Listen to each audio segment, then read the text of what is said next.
Discover your self உங்களை வரவேற்கிறது. இன்னைக்கு நம்மளுடைய டிஸ்கவர் யுவர் செல்ஃப் சேனல்ல ஏற்கனவே நம்ம அந்த கட் ஆஃப் போட்டிருக்கோம். அந்த கட் ஆஃப்ல பாத்தீங்க அப்படின்னா அதிகமாகவே நான் கட் ஆஃப் பண்ணியிருக்கேன். இது ஒரு குறுகிய ரேண்டம் சாம்பிளிங் மெத்தட்ல ஒரு 200 பேர்கிட்ட இருந்து ஒரு கூகுள் ஷீட்ல வாங்கி பண்ணது. ஸோ அந்த வகையில் பார்த்தீங்க அப்படின்னு சொன்னா அதிகப்படியான மார்க் கொடுத்தவங்க மட்டும்தான் நமக்கு போட்டிருப்பாங்க, குறைவான மார்க் போட்டிருக்க மாட்டாங்க. ஸோ அந்த அடிப்படையில் பார்க்கும்போது கட் ஆஃப் இப்படி இருக்கலாம் அப்படின்னு சொல்லி வந்தோம். இப்போ மீண்டும் பார்த்தீங்கன்னா ஆஃப்டர் கீ ஆன்சர்ஸ் கவர்மெண்டுடைய கீ ஆன்சர், டிஆர்பியினுடைய கீ ஆன்சர் கொடுத்ததுக்கு அப்புறமா ஒரு பிரத்யேகமாக இதே மாதிரி ஒரு கூகுள் ஷீட்ல போட்டு எடுத்தோம். அதன்படி பார்த்தா எல்லா சப்ஜெக்ட்டுக்கும் கொஞ்சம் குறைவாகவே வருவது போன்ற ஒரு கட் ஆஃப் இருக்கு. ஸோ அந்த வகையில் பார்த்தோம் அப்படின்னு சொன்னா நிறைய நண்பர்கள் நம்மகிட்ட கமெண்ட் பாக்ஸ்ல கேட்டுக்கிட்டே இருக்கீங்க. ஸோ கட் ஆஃப் நான் போட்ட கட் ஆஃபோட இன்னும் கண்டிப்பா குறையும். எஸ்பெஷலி சயின்ஸ் சப்ஜெக்ட்ல நிச்சயமா எப்படி டேர்னா மாறும் அப்படின்னு சொல்ல முடியாது. நிறைய அனாலிசிஸ் நிறைய சேனல்ல போட்டிருப்பாங்க. ஸோ நம்ம சேனல்ல போட்டது பாத்தீங்கன்னா கட் ஆஃப் அதிகமாக தான் நம்ம கொடுத்துருந்தோம். அது சாம்பிளிங்ல ஒரு 50 பேர்கிட்ட நம்ம என்கொயரி பண்ணி பண்ணது. மொத்தமா பாத்தீங்கன்னா ஒரு 200 மெம்பர்ஸ்ட பண்ணது. ஸோ இப்பயுமே பாத்தீங்கன்னா கீ ஆன்சர் வந்ததுக்கு அப்புறம் அனாலிசிஸ்ல பாத்தீங்கன்னா குறைவாகவே இருக்கு. அதிகப்படியான மார்க் வாங்கினவங்க கம்மியாவே இருப்பாங்க. ஸோ எல்லா சயின்ஸ் சப்ஜெக்டை பொறுத்த மட்டுக்கும் கண்டிப்பாக கட் ஆஃப் கீழே குறைவா தான் இருக்கும். ஈஸியான சப்ஜெக்ட் நம்ம பாத்தீங்கன்னா ஆல்மோஸ்ட் எதுவுமே சொல்வதற்கு இல்லை, எல்லாமே மாடரேட்டா தான் கொடுத்திருந்தாங்க. என்னுடைய அனாலிசிஸ் ஃபர்ஸ்ட் கேட்டிருந்தேன், டெஸ்ட் எழுதின உடனே 47.89% not so easy not difficult, அதாவது மாடரேட்டா இருக்கதா சொல்லியிருந்தாங்க. வெரி ஈஸின்னு யாருமே சொல்லல. ஸோ சம்வாட் ஈஸின்னு யாரும் சொல்லல.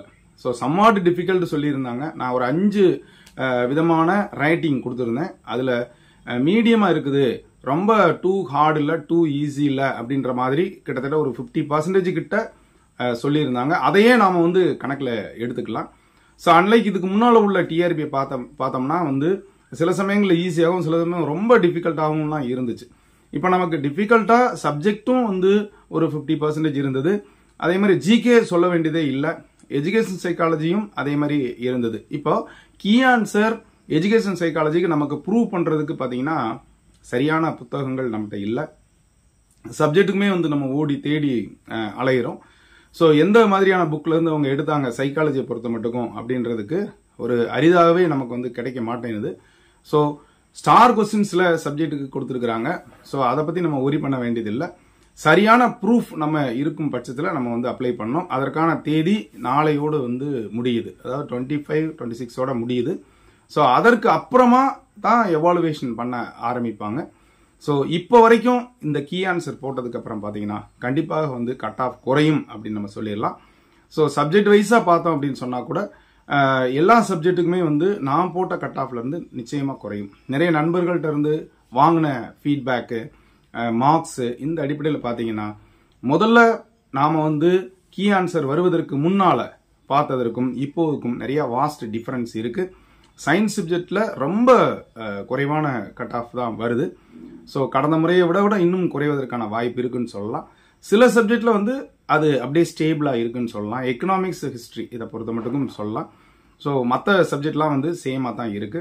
ஸோ அதனால குறைவா எடுத்த நண்பர்கள் இப்போ நாம கணிக்கிற இல்ல போடுற சேனல்ஸ் போடுறத வச்சு மட்டும் முடிவில்லாம கொஞ்சம் ஹோப்போட காத்திருங்க. ரிசல்ட் வந்ததுக்கு அப்புறமா நாம பாத்துக்கலாம். யார் அதிகப்படியான மதிப்பெண்கள் எடுக்கிறார்களோ, அதாவது அதிகப்படியான மதிப்பெண்கள் லிஸ்ட் நிறைய இருந்தது அப்படின்னா கட் ஆஃப் கண்டிப்பாக குறையாது நண்பர்களே. அதை மட்டும் நம்ம ஸ்ட்ராங்கா சொல்லிக்கலாம். அதிகப்படியான மார்க் எண்ணிக்கையில இருக்கவங்க குறைவா இருந்ததுன்னா நிச்சயமா கீழே இறங்கிக்கிட்டே இருக்கும். உதாரணத்துக்கு நான் சொல்றதுன்னா 123 என்னுடைய பேட்ச்ல டாப்பஸ்ட் மார்க். அதுக்கு அப்புறம் அடுத்த மார்க் அப்படின்னு எடுத்தீங்கன்னா 100 கீழே வந்துருச்சு. அந்த 123ல இருந்து 119, 123 1, 119 ஒரு 2-3 பேர், அப்புறம் 114 அப்படின்னு சொல்லி வந்துருச்சு. 114க்கு அப்புறம் 111, 112 இதெல்லாம் கொஞ்சம் கொஞ்சம் பேர் தான். 106 தான் நிறைய பேர் இருந்தாங்க. 106 நிறைய பேர் இருந்தாங்க. ஸோ அதனால அந்த first top scorer very few தான் இருப்பாங்க. ஸோ அந்த வகையில் பார்த்தோம் அப்படின்னு சொன்னோம்னா அந்த முதல்ல ஒரு டாப் 10 மார்க்ஸ் எடுத்துட்டீங்கன்னா ஒரு 10 to 20 மெம்பர்ஸ் தான் இருப்பாங்க.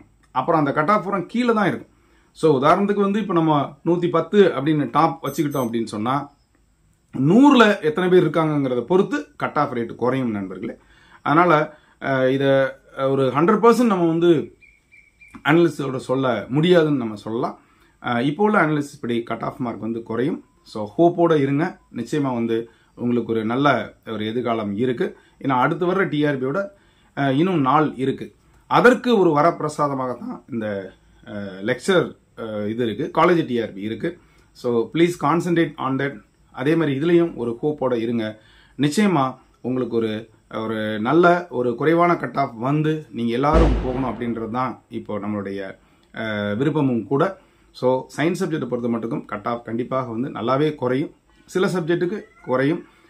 ஈஸியான சப்ஜெக்ட்னு சொல்லாதனால கிட்டத்தட்ட பழைய கட் ஆஃப் அல்லது நான் கொடுத்த கட் ஆஃப்ல வந்து நிச்சயமா குறையும் அப்படின்றத நான் சொல்லிக்கிறேன். ஸோ அந்த அனாலிசிஸ் இன்னும் முடியல. ஸோ முடிஞ்சா போட்டு விடலாம். இதை உங்க நண்பர் அனைவருக்கும் ஷேர் பண்ணுங்க, லைக் பண்ணுங்க, கமெண்ட் பண்ணுங்க. இது வரைக்கும் டிஸ்கவரி யூசப் சேனலை சப்ஸ்கிரைப் பண்ணிட்டு கூட பெல் ஐகானை கிளிக் பண்ணிட்டு ஆளுங்கிற ஆப்ஷனை மறக்காம செலக்ட் பண்ணுங்க. மீண்டும் சந்திக்கலாம். நன்றி, வணக்கம்.